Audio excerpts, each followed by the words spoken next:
మనం గమనించుకుంటూ వచ్చామండి. 2వ అధ్యాయం నుంచి 3వ అధ్యాయం మొదటి 6 వచనాల దాకా మనం చూస్తే 5 సార్లు పరిసయ్యులు శాస్త్రులు యేసుక్రీస్తు వారిని వ్యతిరేకిస్తూ ఉంటాం మనం చూసాం. 5 times 5 సన్నివేశాలు 5 సార్లు ఈ పరిసయ్యులు శాస్త్రుడు, ఈ మత పెద్దలు, ఈ మత ఛాందస్సులు, ఈ మతోన్మాదులు ఏం చేశారో తెలుసా? యేసుక్రీస్తు వారిని పద్దాక ఎదిరించడం మనం చూస్తూ ఉంటాం. మొదటగా వారి శిష్యులను అడిగారు, యేసుక్రీస్తుని వ్యతిరేకించారు, యేసయ్యని పాపుల స్నేహితులు అన్నారు.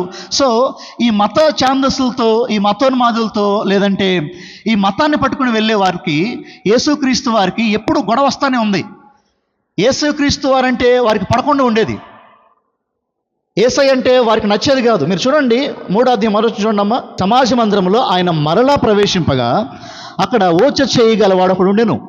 సో యేసుక్రీస్తు వారు ఆయన సమాజ మందిరంలోకి వెళ్ళారంట.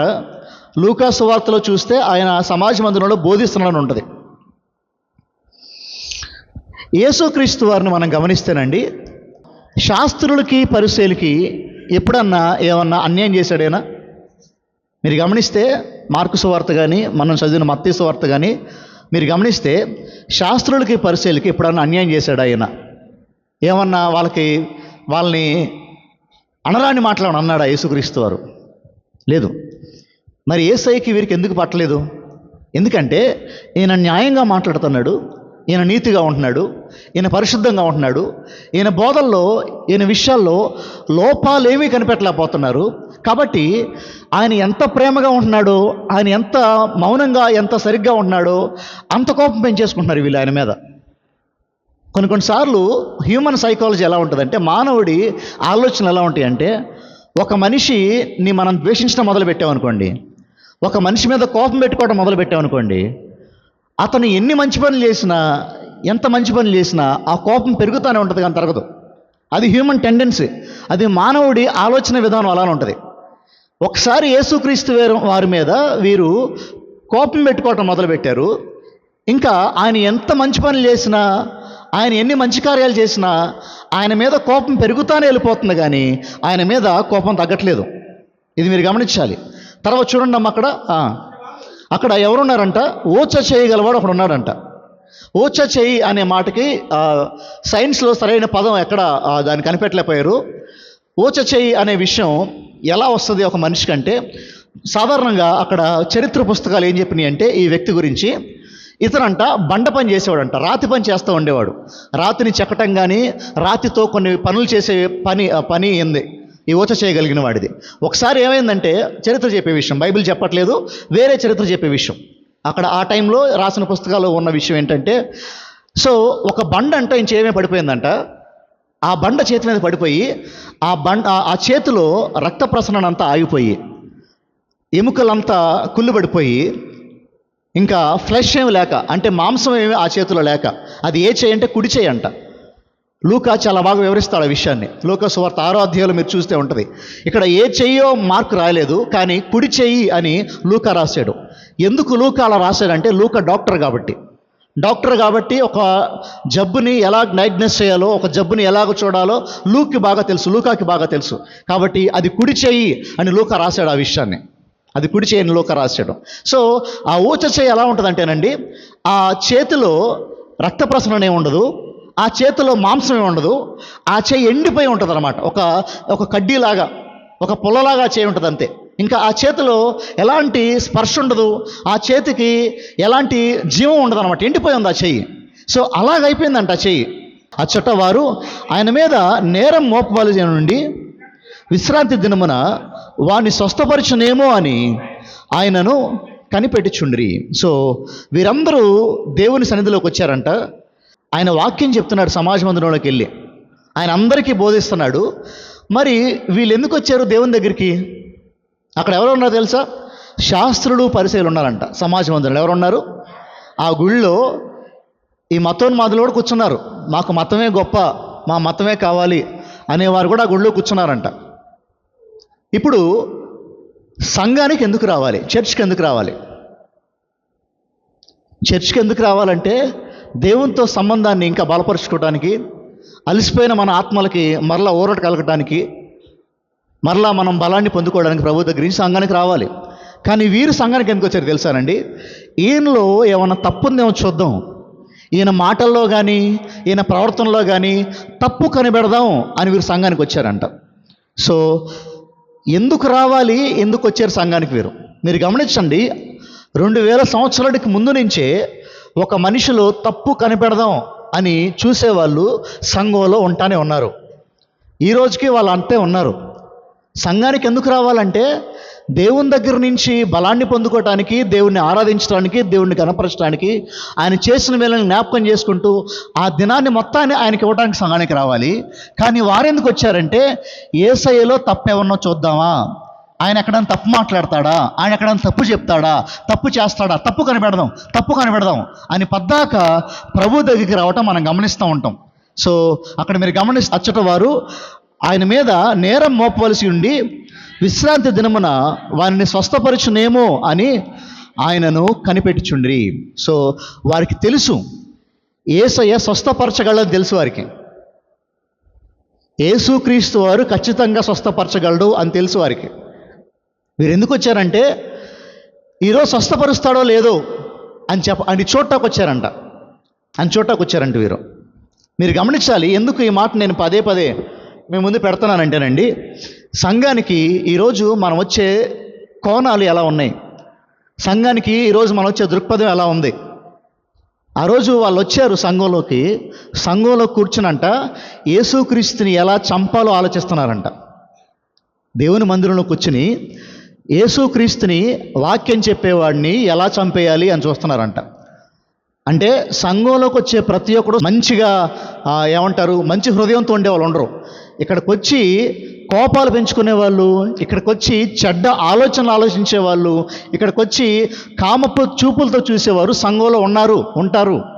అది ఈ రోజు నుంచి విషయం కాదు, ఆ రోజు నుంచే విషయం ఉంది. అది సంఘానికి మంచి హృదయంతో రారు కొంతమంది.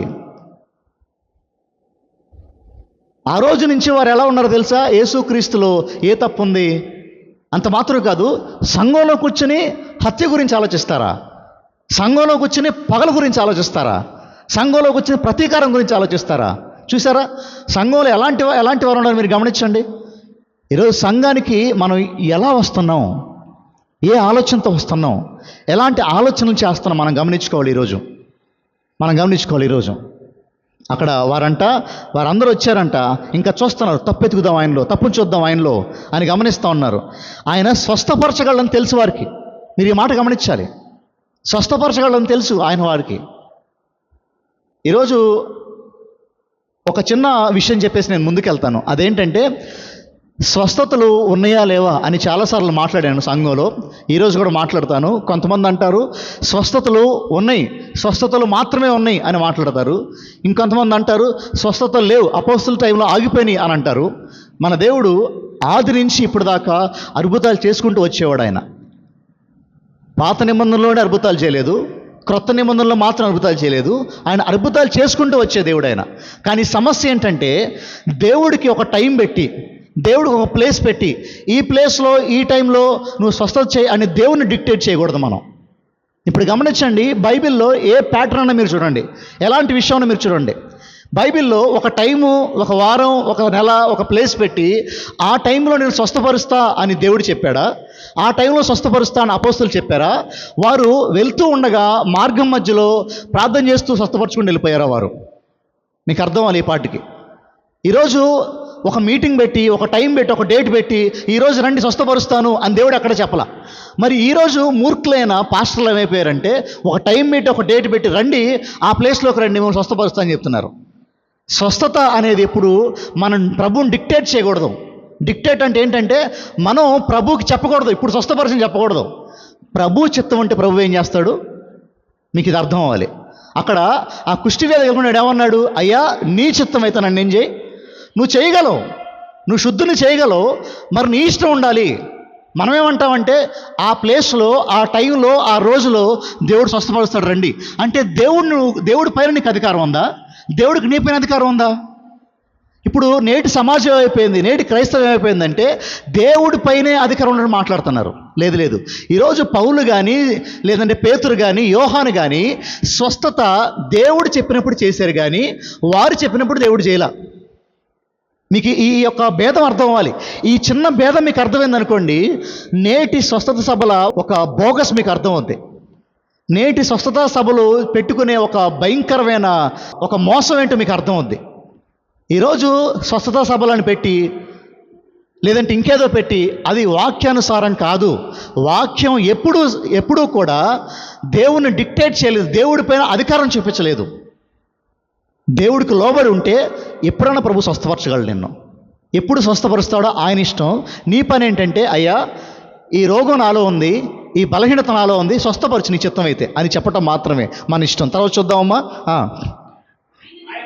ఆయన నీవు లేచి మధ్యన నిలువమని ఊచ చేయగలవానితో చెప్పి వారిని చూచి, విశ్రాంతి దినమున మేలు చేయట ధర్మమా, కీడు చేయట ధర్మమా, ప్రాణరక్షణ ధర్మమా, ప్రాణహత్య ధర్మమా అని వారిని అడిగాను. చాలండి. ఇప్పుడు అసలు వీళ్ళతో సమస్య ఏంటి? శాస్త్రులతో పరిచయాలతో సమస్య ఏంటంటే, విశ్రాంతి దినం రోజు నువ్వు స్వస్థపరచొద్దు, విశ్రాంతి దినం రోజు ఏ పని చేయొద్దు. వారు ఎంత చాదస్తంగా ఉండేవాళ్ళంటే శాస్త్రులు పరిచయాలు, ఆ రోజు ఒకడి మీద గోడ పడింది అనుకోండి. ఉదాహరణకి ఒకడున్నాడు ఇంట్లో, ఇల్లు కూలిపోయింది, ఆడి మీద ఏం పడింది? గోడ పడింది అనుకోండి. గోడ లేపి చూస్తారంట. వాడు బతుకుంటే లాగుతారు, చచ్చిపోతే ఆ గోడ అంతా వదిలేస్తారంట. ఆ రోజంతా సబ్బాత్ దినం అయిపోయిన తర్వాత గోడను తీస్తారంట. ఉదాహరణకి ఒకడు సబ్బాత్ దినం రోజున నడుచుకుంటూ వెళ్తున్నాడు, వాడు చెయ్యి ఇరిగిపోయింది. ఏం ఇరిగిపోయింది? ఇరిగిపోతే ఆ చెయ్యి కట్టుకుంటే పని అయిపోద్దంట అది. కాబట్టి దాని మీద వేడి నీళ్ళు పోసుకుంటే కొంచెం కూల్ అయిపోద్దని చెప్పి వేడి నీళ్ళు పోసేవాళ్ళు ఆ రోజు వాడి దగ్గరికి కూర్చుని. ఒకవేళ తెగిందనుకోండి చెయ్యి, మనకి ఏదన్నా తగిలి దానికి బ్యాండేజ్ వేయచ్చు అంట. దానికి ఏం వేయచ్చు, కానీ దానికి క్రీమ్ పూయకూడదు, దానికి ఏ పసర పూయకూడదు. పసర పూస్తే అది పనిచేసినట్టు అవుద్ది, కాబట్టి ఏం పూయకూడదు దానికి అనేవాళ్ళు. చూడండి ఎంత రూల్స్ అండ్ రెగ్యులేషన్స్లో ఎంత ఆచారపు అలవాట్లు వెళ్ళిపోయారు మీరు గమనించుకోండి ఒకసారి. వీరు ఎలా అయిపోయారంటే, వీరు కనికరాన్ని వదిలిపెట్టేశారు. అరే ఒకడు స్వస్థత కోసం ప్రభు దగ్గరికి వచ్చాడు, వాడు కుడి చేయి పాడైపోయింది. కుడి చేయి అంటే దేనికి సాదృశ్యం? బలానికి సాదృశ్యం. వాడు కుటుంబాన్ని ఎలా నడిపించుకోగలడు? పనిచేసి నడిపించుకోగలడు. మరి అలాంటి కుడి చేయి పాడైపోయింది వీడి దగ్గర. వీడి కుటుంబం రోడ్డు మీద పడిపోయే అవకాశం ఉంది. ప్రభు వచ్చాడు, స్వస్థపరచడానికి ముందుకు వచ్చాడు. వీళ్ళేమనాలి? ప్రభు స్వస్థపరచు అనాలి. వీళ్ళేమంటున్నారు? లేదు, విశ్రాంతి దినం మీద స్వస్థపరచడానికి వీల్లేదు. చూసారా వీరి హృదయాలు ఎంత కఠినంగా తయారైపోయినా గమనించిన మీరు ఒకసారి. తర్వాత చూద్దామమ్మా. ఆయన వారి హృదయ కాఠిన్యమునకు దుఃఖపడి కోపముతో వారిని, చూసారా, వారి హృదయ కాఠిన్యానికంట యేసుక్రీస్తు వారు ఏమయ్యారంటండి? దుఃఖపడ్డారు.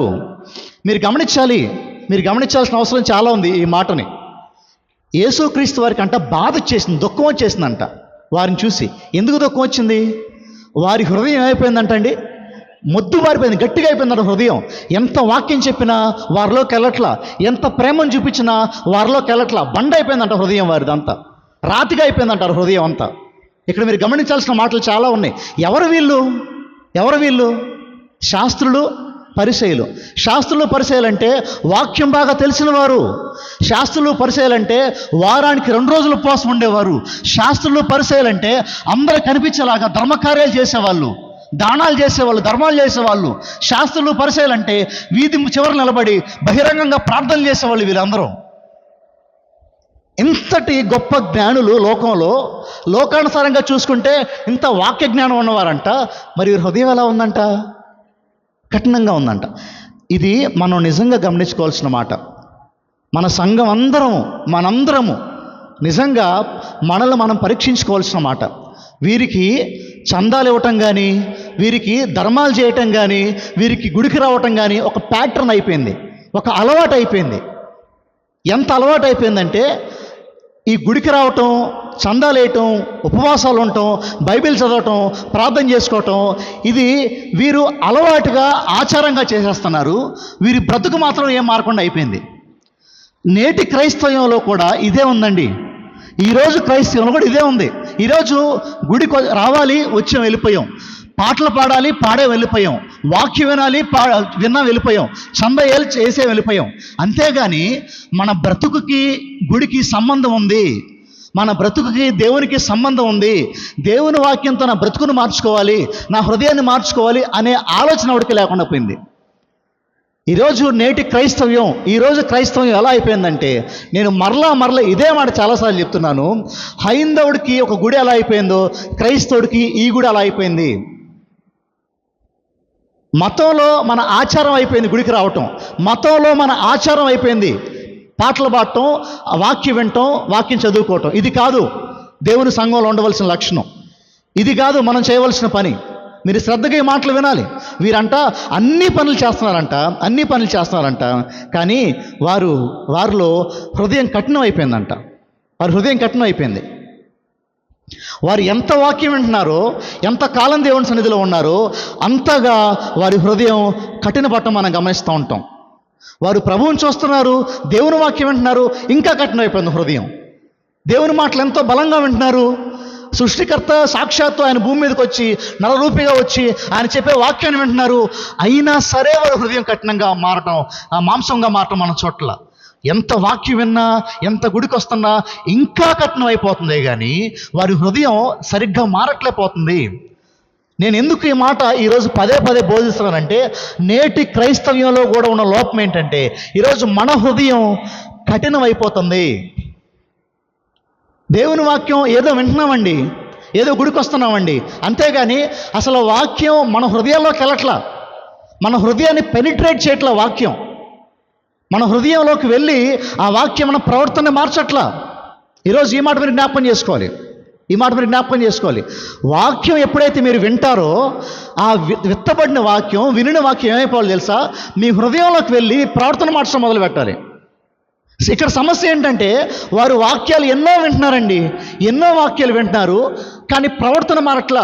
ఈరోజు నీ హృదయం మొద్దుబారిందా లేదా, నీ హృదయం గట్టిగా ఉందా లేదా అని తెలుసుకోవడానికి ఒక పరీక్ష ఏంటంటే, నీ జీవితంలో నీ ఆదివారం సమయాల్లో నువ్వు వినిన వాక్యాన్ని ఆచరణలోకి తెస్తున్నావా?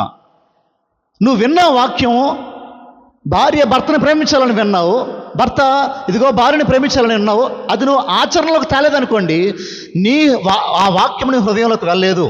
సహవాసం ఉండాలి అని నువ్వు విన్నావు, సహవాసం చేయాలి అని నువ్వు విన్నావు, నీ పాపాలు ఒకరితో ఒకరు ఒప్పుకుంటూ ఒకరినొకరు గద్దించుకోవాలని విన్నావు, ఆ విషయాన్ని నువ్వు ఆచరణ అంటే క్రియారూపంలోకి తేలేదనుకోండి, నీ హృదయం మొద్దుబారిపోయినట్టే.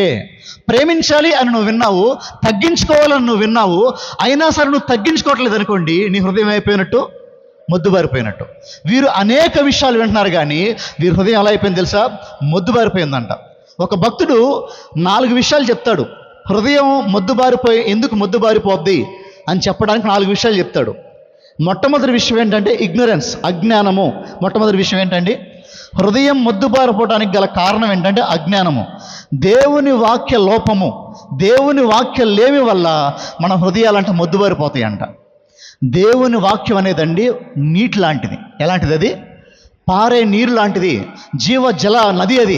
ఆ జీవజల నదిలో నీ హృదయాన్ని ముంచేవనుకోండి ప్రతిరోజు, నీ హృదయం మెత్తగా అయిపోద్ది. దేవుని వాక్యానికి నువ్వు దూరంగా ఉంటున్నావు అనుకోండి, నీ హృదయం మొద్దులాగా అయిపోద్ది, బండలాగా అయిపోద్ది, ఎంత కొట్టినా పగలదది. దేవుని వాక్యం అంట సుత్తి వంటిదంట. అది కొడితే, సుత్తి పెట్టి కొడితే బండ ఏమైపోద్ది? పగిలిపోద్ది. దేవుని వాక్యం అంట అగ్ని వంటిదంట. అగ్నిలో ఎంత గట్టి పదార్థం వేసినా అగ్ని దాన్ని కాల్చేస్తుంది. మరి దేవుని వాక్యం దగ్గరికి నీ వచ్చినప్పుడు నీ హృదయం పగలట్లేదు అనుకోండి, నీ హృదయం మొద్దుబారిపోయింది. దేవుని వాక్యం వింటున్నప్పుడు నువ్వు కాల్చబట్టలేదు అనుకోండి, నీ హృదయం మొద్దుబారిపోయింది. ఇది ప్రతి క్రైస్తవుడు అర్థం చేసుకోవాల్సిన మాట. మీరు వచ్చి వెళ్ళిపోతే విషయం ఉండదు, లాభం ఉండదు. వాక్యాన్ని వదిలిపెట్టేస్తే లాభం ఉండదు. వాక్యంలో మిమ్మల్ని మీరు ఇమ్మర్స్ చేసుకోవాలి. అప్పుడు మీ హృదయం ఏమైపోద్ది తెలుసా?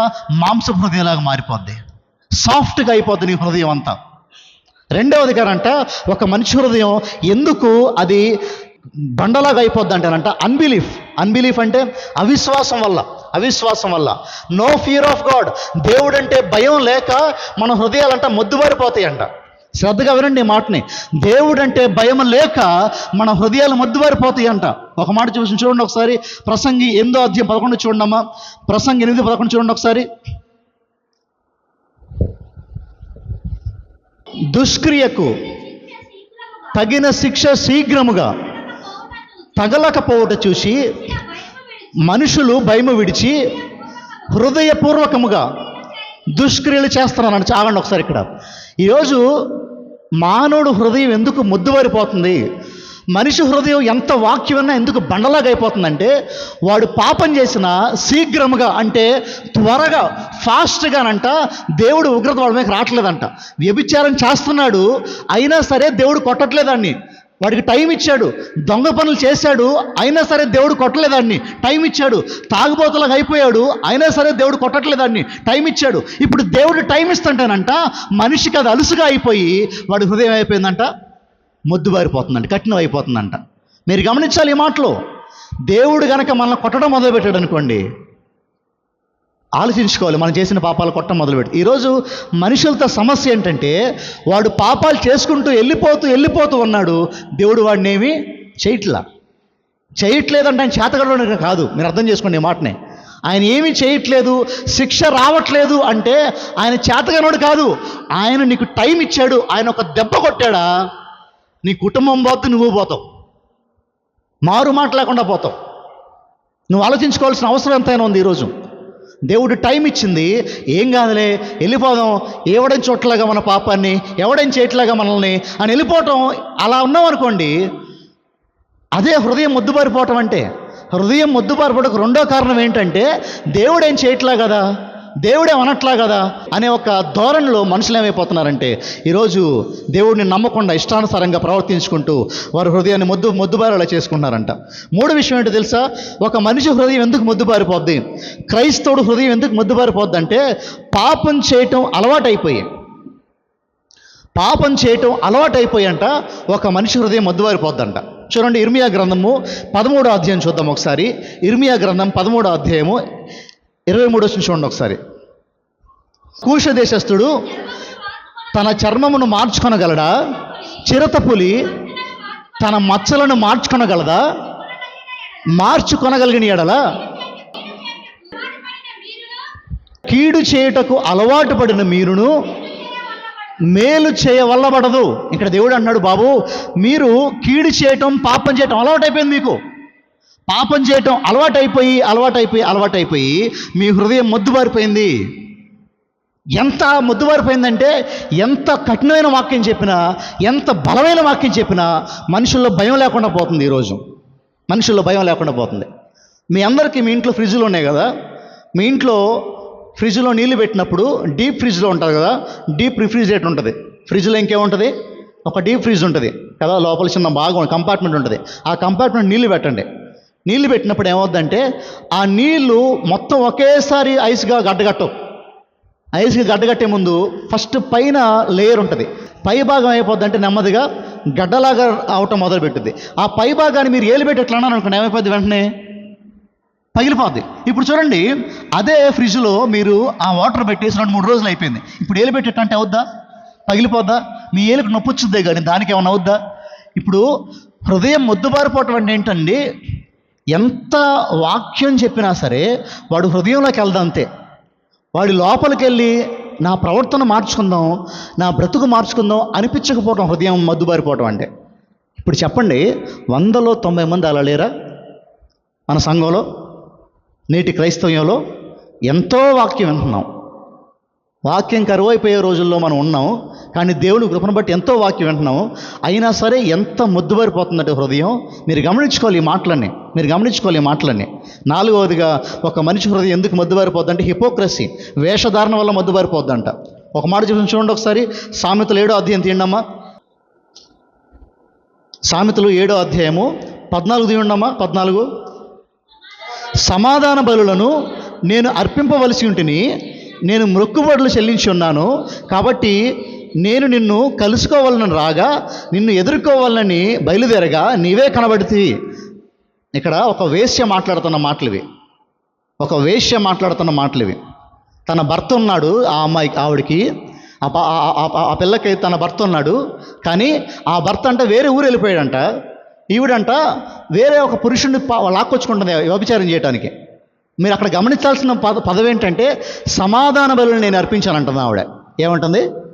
అంటే ఈ పక్కన వ్యభిచారం చేస్తుంది, ఈ పక్కన ఆచారం ఫాలో అవుతుంది. ఆచారాలు అంతే ఉన్నాయి మన దగ్గర. ఆచారం అంటే ఏంటి?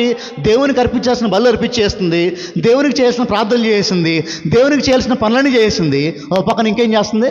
వ్యభిచారం చేస్తుంది. ఆచారం ఉంది, వ్యభిచారం ఉంది. ఈరోజు చాలామంది క్రైస్తవులు ఎలా అయిపోయారంటే, మన పాపమంతా మన దగ్గరే ఉంటుంది,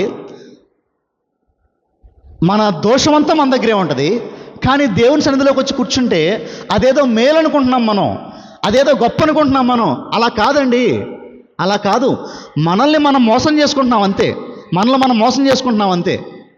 ఎలా చేస్తాం? ఈరోజు నీ భార్య ఉంచుకొని పరాయి స్త్రీతో ఫోన్లో మాట్లాడుకుంటూ గుడికొచ్చి భయం లేకుండా ఎలా కూర్చుంటావు? మళ్ళీ నీ భర్త ఉంచుకొని పరాయి పురుషుడి మీద కన్నేసి మరలా గుళ్ళోకి వచ్చి ప్రశాంతంగా ఏ వెరగంటే ఎలా కూర్చుంటావు ఈరోజు నువ్వు?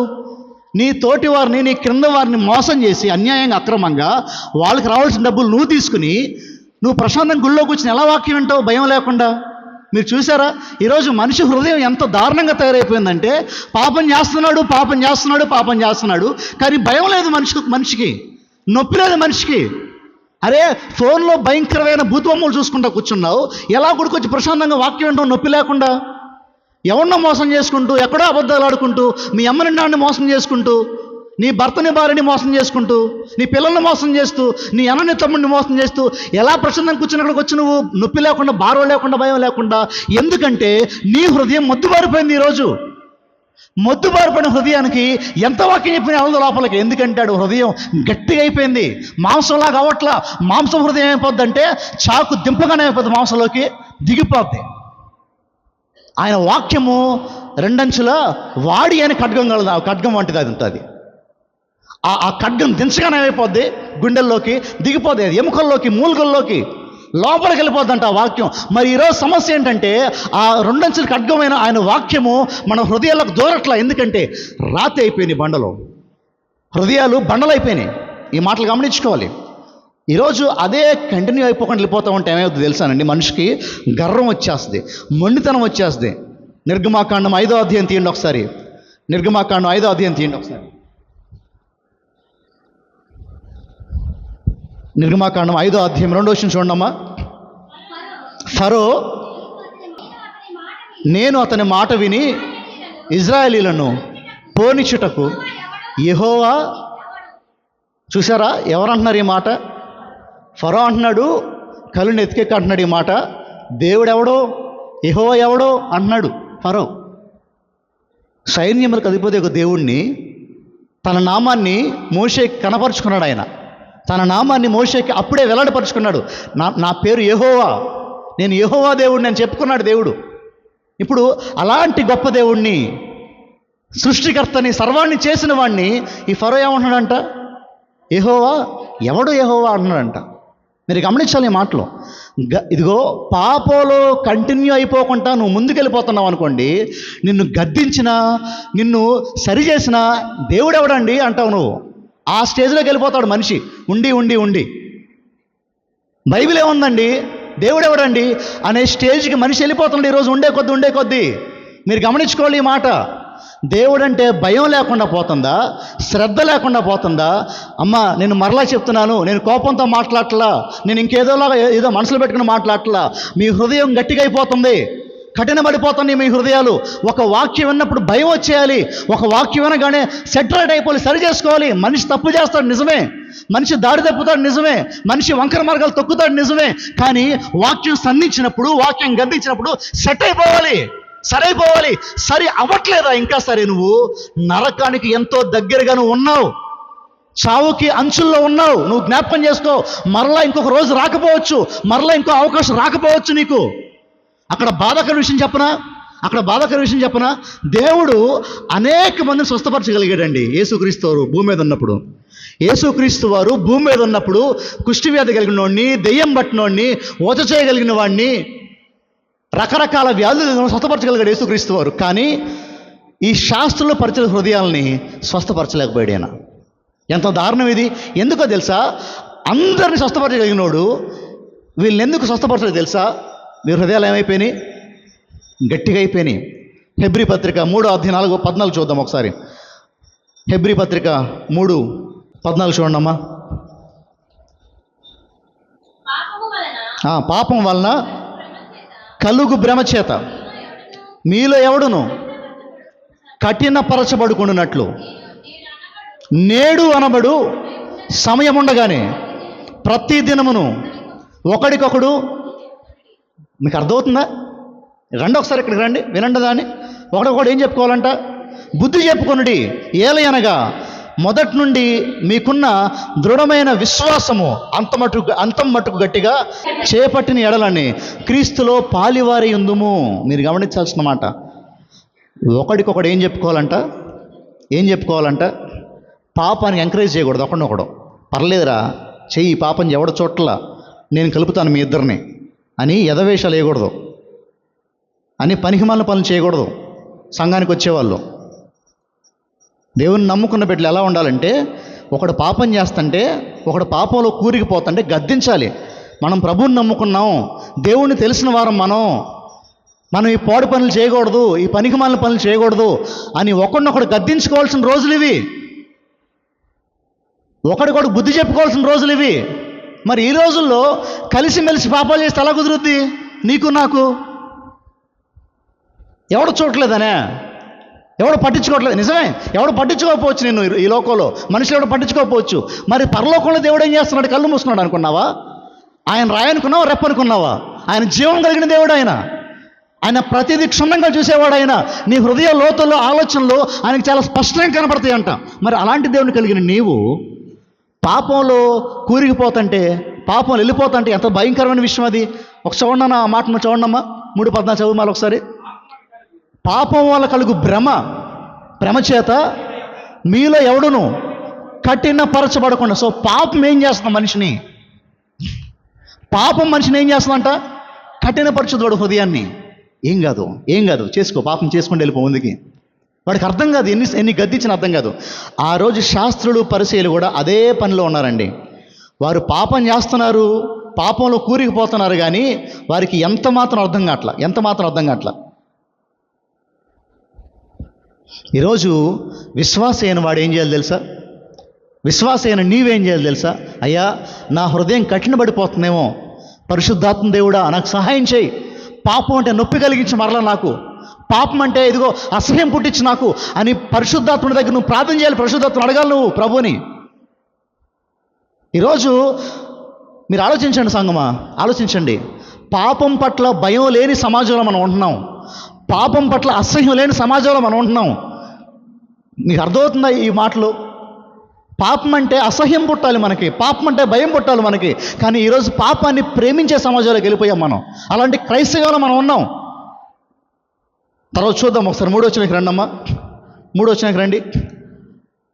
ఆయన నీవు లేచి మధ్యన నిలవమని ఊచ చేయగలవానికి చెప్పి, అందరి మధ్య నిలబడు బాబు అని చెప్పి వాడిని స్వస్థపరిచారంట. 5వ వచనానికి రండి ఒకసారి, 5కి రండి. ఆయన వారి హృదయ కాఠిన్యమును దుఃఖపడి కోపముతో, చూసారా, ఆయనకు దుఃఖము కోపము రెండో ఒకేసారి వచ్చినాయంట వారి మీద. ఒక పక్కన దుఃఖం, ఎందుకంటే అయ్యో వీడు పాడైపోతున్నాడు, ఎంత చెప్పినా వాక్యం వినట్లేదు, ఎంత చెప్పినా వాక్య ప్రకారం జీవించట్లేదు, టైం ఉందనుకుంటున్నారు వాళ్ళు. వారికి కనిపించట్లేదు అసలు వాక్యంలో. కోపంతో వారిని కలయ చూచి నీ చేయి చాపమని ఆ మనుషునితో చెప్పాను. వాడు తన చేయి చాపగా వెంటనే ఏమైపోయిందంట? ఇప్పుడు యేసుక్రీస్తు వారు ఆయన ముట్టుకున్నాడా? అక్కడ ఉందా? ముట్టుకున్నట్టుందా? యేసయ్య వాడి దగ్గరికి వెళ్ళాడా? ఏమైనా పని చేశాడా? ఏం లేదు. జస్ట్ సబ్బాతు దినానికి లోబడ్డాడు. ఏ పని చేయొద్దన్నారు, ఈయన కూడా ఏ పని చేయకుండా ఆయన ఏం చేశాడు? స్వస్థపరిచేసాడు. అక్కడికి వాళ్ళకి ఎగిరిపోయిందంతా.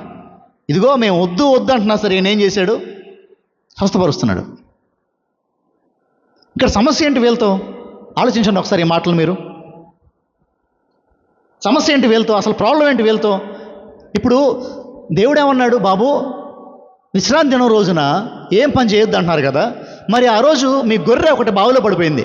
దాన్ని తీరా బయటికి. గుంటలో పడిపోయింది మీ గొర్రె, దాన్ని బయటికి తీరా. ఇప్పుడు మీకు కనికరం కావాలా? ఆచారం కావాలా? మనుషుల మీద ఏం చూపించాలి మీరు? వీరేమంటున్నారంటే మాకు కనికరం వద్దు, పోడొద్దు. దేవుడు దేవుడు దేవుడు దేవుడు దేవుడు దేవుడు ఆచారం, దేవుడు ఆచారం, దేవుడు ఆచారం. డేంజరస్ థింగ్ ఇది. కొంతమంది పద్దాక దేవుడు దేవుడు దేవుడు అంటారు, మనుషులను పట్టించుకోరు, మనుషులు అవసరం లేదంటారు. ప్రభు అన్నాడు, ఒకడొచ్చి అడిగాడు యేసుక్రీస్తు వారిని, అయ్యా ఆజ్ఞల్లో ప్రధానమైన ఆజ్ఞ ఏంటని అడిగాడు. నీ దేవుడైన యెహోవాను పూర్ణాత్మతోనూ పూర్ణ మనసుతోనూ పూర్ణ బలముతోనూ ఆయన ఏం చేయాలి? ప్రేమించాలి. రెండో ఆజ్ఞ కూడా దాని వంటిదే, నిన్ను వల్ల నీ పొరుగు వారిని ప్రేమించు. సో దేవుని నమ్మిన బిడ్డ ఎప్పుడైనా సరే దేవుణ్ణి ఎంత ప్రేమిస్తాడో మనుషులను కూడా అంతే ఏం చేస్తాడు? వెర్టికల్గా ప్రేమిస్తాడు, హారిజాంటల్గా ప్రేమిస్తాడు. దేవుణ్ణి ప్రేమిస్తాడు, మనుషుల్ని ప్రేమిస్తాడు. ఈరోజు మనుషులు ఏమైపోయారో తెలుసానండి? మతం ఏం చేసిందంటే ఈరోజు మనిషిని ప్రేమించకుండా దేవుడు దేవుడు దేవుడు అని తిరిగే ఒక బ్యాచ్ ఎక్కువైపోయింది ఈరోజు సంఘాల్లో అన్నిట్లో. చూద్దాం ఒక మాట. మొదటి యోహాను పత్రిక 4వ అధ్యాయం చూడండి అమ్మా. మొదటి యోహాను పత్రిక 4వ అధ్యాయం చూడండి. నేను ఆఖరికి వచ్చేసాను. 4వ అధ్యాయం 7వ వచనం చూడండి ఒకసారి.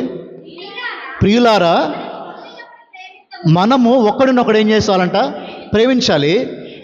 ఏలయనగా ప్రేమ దేవుని మూలముగా కలుగుచున్నది. ప్రేమించు ప్రతివాడును దేవుని మూలముగా పుట్టినవాడే దేవుని ఎరుగును. 20 చదవండి అమ్మా. 21 చదవండి. 21 చదవండి. ఎవడైనాను ఏంటమ్మా? నేను దేవుణ్ణి ప్రేమించానని చెప్పి తన తోటి సహోదరుని ద్వేషిస్తే వాడు ఎలాంటి వాడంట? చూసారా? ఇప్పుడు క్రైస్తవుడు ఎప్పుడు దేవుడు దేవుడు దేవుడు అనేవాడు పక్కోడిని ప్రేమించలేదు అనుకోండి, వాడు ఎవడంట? అబద్ధం ఆడేవాడు. ఈరోజు చాలామంది శాస్త్రులు పరిచయాలు అంటే 2000 సంవత్సరాలకు ముందు ఉన్నారండి అంటాక లేదు. శాస్త్రులు పరిచయాలు అంటే ఎవడంటే ఆడు నోరు తెరిస్తే పద్దాక ప్రార్థన వాక్యం అంటారు, స్తోత్రం అంటారు, పక్కన మీద కోపం చూపిస్తూనే ఉంటారు. ఇప్పుడు చెప్పండి, ఇది క్రైస్తవ్యం అంటారా? దేవుణ్ణి ప్రేమించాడంట వీడు, పక్కన ఏం చేశారంట? ద్వేషించారంట. మరి దేవుడు ఏమన్నాడు? దేవుడు అంటాడు 21వ వచనంలో, కనిపించే మనిషిని ప్రేమించలేకుండా కనబడే దేవుణ్ణి ప్రేమిస్తానని చెప్పావనుకో, నీకంటే అబద్ధికుడు లేడు. క్రైస్తవ్యం అంటే ఏంటో తెలిసిన? మనిషిని ప్రేమించడం నేర్చుకో. ముందు దేవుణ్ణి ప్రేమించాలి, రెండోది ఎవరిని ప్రేమించాలి? ఈరోజండి చాలామంది దేవుడు దేవుడు దేవుడు అనే బ్యాచ్ అయిపోయారు, లేదా మనిషి ఉంటే చాలు అయిపోయారు. మీకు అర్థం కావాలి, ఈ డిఫరెన్షియేషన్ అర్థం కావాలి మీకు. అయితే దేవుడు దేవుడు దేవుడు దేవుడు, లేదంటే మనిషి దేవుడు దేవుడు దేవుడు అంటే శాస్త్రులు పరిచయాలు అయిపోతారు. పద్దాక మనిషి అంటే వాడు సోషలిస్ట్ అయిపోతాడు. రెండింటిని బ్యాలెన్స్ చేయాలి. దేవుణ్ణి ఎంత ప్రేమించాలో మనిషిని ఎంత ప్రేమించాలో మనిషికి తెలియాలి. ఈరోజు బ్యాలెన్సింగ్గా ఉండాలి. నాకు 2 కాళ్ళు ఉన్నాయి, 2 కాళ్ళ మీద సమాన బలం వేస్తాను నేను. ఇప్పుడు దేవుణ్ణి ప్రేమించకుండా నేను మనుషుల్నే ప్రేమించాలనుకోండి, తప్పది. మనుషులను ప్రేమించకుండా దేవుణ్ణే ప్రేమిస్తే తప్పది. ఇక్కడ శాస్త్రులు పరిచయాలు ఉన్న పని అదే. వీరికి మనుషుల మీద ఎంత మాత్రం ప్రేమ లేదు. ఆచార అలవాట్లు బాగుంటే చాలు. ఈరోజు నేటి క్రైస్తవం యొక్క భయంకరమైన లోపం ఏంటంటే సహవాసం ఎవడికొద్దు. ఏమొద్దు? వాక్యం విన్నామా, కూర్చున్నామా, వెళ్ళిపోయాము, ఆమెను చెప్పేటప్పుడు వెళ్ళిపోయామా? చూడండి, ఒక మాట చూపిస్తాను. అపోస్తుల కార్యము 2వ అధ్యాయము